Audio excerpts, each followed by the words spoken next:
Hello guys! Mega love shoutout sa lahat. This is my day. This is my new vlog. Gusto ko i-share sa inyo kung anong aming ginagawa every morning, especially during low tide. Kaya, let's go! Subscribe VIPs Worldwide sa mga hindi pa dyan nakasubscribe. Ganda na yung araw Ayan na, lumalabas na yung araw. O, diba? Ayan, manguha kami ng isla. O, diba?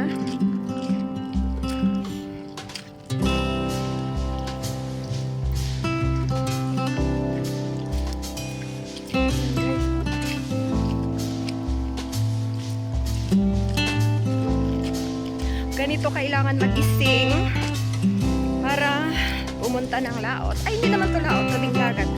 Ay, hindi.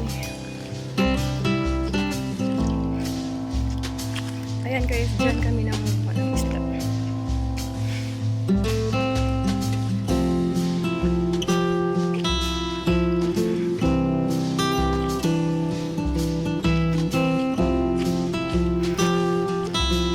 Ayan yung pinupuntahan ko lagi guys, kasi yan yung tinatawag na fish trap dito sa tabing dagat. Diyan kami nangunguha ng isda tuwing low tide. Ayan siya guys, malapit na tayo. Malapit na tayo sa katotohanan na makakuha tayo ng isda mamaya kahit pa paano may pang-ulam. Minsan hindi ang pang-ulam kasi binibinta ko din.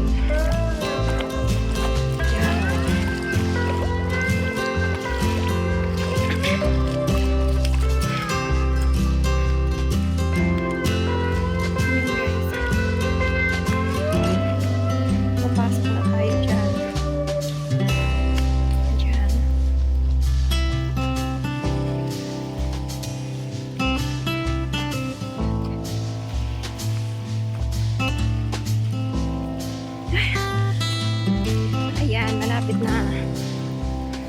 Diyan guys, mamaya papasok ako dyan sa fish net na yan, sa fish trap, para doon kami manguha ng isda. O, diba? Ayan. Ito siya guys, Ayan. Yung kasama ko buntit, yung anak ko dahil yun. Ayan pa sila tutulong sa akin. Ayan, dyan kami po. Ayan, ito yung amin. Paligid dito. Ito yung fish trap na nanguha ko ng mga malalaki. Minsan mga malalaking isda talaga. Kahapon nga yung bangos, 3 piraso kuha namin. Yung isang kilo ba? 1 kilo yung 1 kilong bangos. Ano yung isang piraso, 1 kilo kaya? Kasi marami pumapasok dyan. Yan. Pero sa dagat ito guys, ayan. Yan. Yan guys, dito ako. Kumaya manguha tayo dyan.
Yan guys, kunti lang ang aming kuha kasi may bagyo kagabi, umaba ang tubig dito. Ganyan ang buhay, wither-wither lang. Minsan masaya, minsan malungkot. Kaya yan ang fishnet na to, may marami, may konti. See you next!